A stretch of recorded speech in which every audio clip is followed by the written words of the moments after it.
તો ચાલો એક એવી અજીબ અને થોડી ડરાવણી વાર્તામાં જઈએ. આ એક નાટકની કહાણી છે, જ્યાં એક સાવ સામાન્ય લાગતી ઓફિસ કેવી રીતે એક મનોવૈજ્ઞાનિક ડરનું ઘર બની જાય છે એની વાત છે. આ સવાલ જે છે ને એ આ આખા નાટક કેબિનની અંદરનો માણસનો જીવ છે. અહીંયા સત્તા એટલે શું? સત્તા એટલે કોઈની ગેરહાજરી અને એક અજાણ્યો ડર. બસ એના પર જ આખી વાત ટકેલી છે. તો વાર્તાની શરૂઆત થાય છે ઓફિસમાં બીજું કોઈ આવ્યું પણ નથી એની પહેલાં, અને શરૂઆત જ એક એવી શોધથી થાય છે જે આમ તો સાવ સામાન્ય લાગે પણ ખરેખર તો અશક્ય છે. પટાવાળો છે, નામ છે ભીખો. એ રોજની જેમ ઓફિસની ચાવીઓ લઈને આવે છે. એને તો એમ જ છે કે આખી બિલ્ડિંગ ખાલી હશે, પણ જેવું એ અંદર જાય છે એને કંઈક એવું જોવા મળે છે જે એને અંદરથી હલાવી નાખે છે. હવે આ થવું જ ન જોઈએ. કેમ? કારણ કે આખી ઓફિસની એકમાત્ર ચાવી તો ભીખા પાસે છે, અને આગલી રાત્રે બોસ તો જતા રહ્યા હતા, એના પછી જેણે તાળું માર્યું હતું.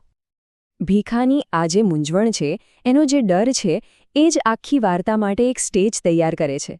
એક એવું રહસ્ય જે કોઈ સીધા સાદા તર્કથી સમજી શકાય એવું નથી. પછી ધીમે ધીમે ઓફિસનો બાકીનો સ્ટાફ આવવા માંડે છે, અને જેમ જેમ લોકો આવે છે તેમ તેમાં રહસ્ય વધારે ને વધારે ગૂંચવાતું જાય છે. અને પછી તો શું, જાત જાતની અટકળો અને વાતો શરૂ થઈ જાય છે. અહીંયા દરેક કર્મચારીનો રિસ્પોન્સ જુદો છે. કોઈ ડરેલું છે, કોઈ સાવચેત છે, કોઈ બહાદુરીનો ડોળ કરે છે. અને આ બધાના અલગ અલગ રિએક્શન પરથી જ એક એવી ઓફિસનું ચિત્ર ઊભું થાય છે જ્યાં બધા એક અજીબ ડરથી એકબીજા સાથે જોડાયેલા છે. હવે બધા પોતપોતાની રીતે બોસની હાજરીનું કારણ શોધવાની કોશિશ કરે છે. કોઈ કહે છે લાઇટ ચાલુ રહી ગઈ હશે, તો કોઈ કહે ડુપ્લિકેટ ચાવી હશે. મતલબ ગમે તેમ કરીને આ અજીબ વાતને કોઈ લોજિકલ કારણ આપવાનો પ્રયત્ન ચાલી રહ્યો છે. અને મોહન કાકાનું આ વાક્ય સાંભળો, એમને તો ખાલી હુકમ જ કરવાનો, આપણે તો દોડવાનું જ.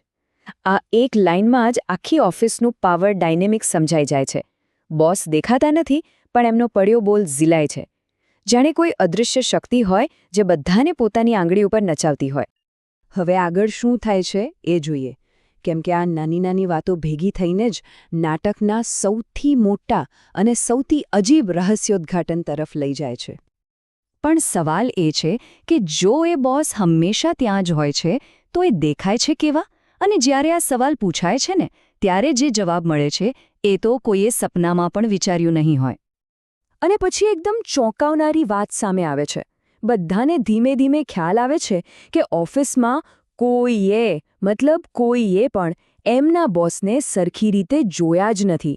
અમુક લોકો તો વર્ષોથી અહીં કામ કરે છે, પણ બોસનો ચહેરો કોઈને યાદ નથી. એટલે કે એ કોઈ વ્યક્તિ નથી, એ તો બસ એક અંધારો પડછાયો છે. એમની તાકાત એમના ચહેરામાં નથી, પણ એમના હોદ્દામાં છે. એ એક દેખીતી વ્યક્તિ નથી, પણ સત્તાનો એક અદૃશ્ય અહેસાસ છે. બસ એટલું જ. હવે જ્યારે એવું લાગવા માંડે છે કે આ બોસ કોઈ માણસ નહીં પણ કોઈ ભૂત પ્રેત જેવી કાલ્પનિક વસ્તુ છે, બરાબર ત્યારે જ ઓફિસમાં બે એવા મહેમાન આવે છે જે આ આખી છબીને તોડી મરોડી નાખવાની તૈયારીમાં હોય છે. પહેલાં તો પેલો મનસુખ, જે બહુ મોટી મોટી વાતો કરતો હતો કે એ કોઈનાથી નથી ડરતો, પણ જેવી બોસની બેલ વાગે છે અને એ અંદર જાય છે, એ બહાર આવે છે, ત્યારે એનો ચહેરો જોવા જેવો હોય છે, એકદમ ફિક્કો અને ધ્રુજતો. બધી બહાદુરી હવા થઈ જાય છે. અને પછી આવે છે કહાણીમાં અસલી ટ્વિસ્ટ. બોસની પત્ની અને દીકરી ઓફિસમાં આવે છે, અને તેઓ એમના પતિ અને પિતાનું જે વર્ણન કરે છે ને, એ સાંભળીને તો ઓફિસવાળા હેરાન રહી જાય છે, કારણ કે એ વર્ણન પેલા અંધારા પડછાયા કરતાં 100% ઉલટું છે.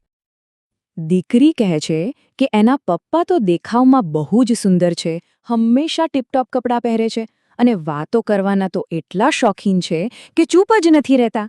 હવે આ વાત અને પેલી કેબિનમાં બેઠેલા ડરાવણા પડછાયાની વાત ક્યાંય મેળ ખાય છે? હવે આ બધું જોઈને પેલી દીકરીને થાય છે કે આ કંઈક ગડબડ છે, એટલે એ નક્કી કરે છે કે આ રહસ્યનો અંત લાવીને જ રહેશે. દૂધનું દૂધ અને પાણીનું પાણી કરવું જ પડશે.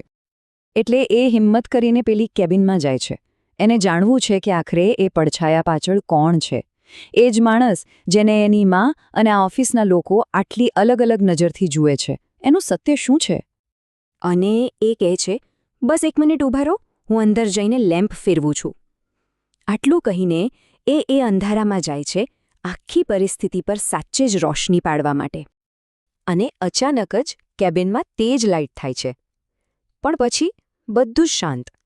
જે દેખાય છે એની તો કોઈએ કલ્પના પણ નહોતી કરી. અને જમીન પર લોહી. પેલી દીકરી અને એની માં બંને લોહીલુહાણ હાલતમાં બેભાન થઈને પડી જાય છે. એક એવી ભયાનક ક્ષણ જેનો કોઈ ખુલાસો નથી, અને આ ઘટના રહસ્યને ઉકેલવાને બદલે એને વધુ ઊંડું બનાવી દે છે.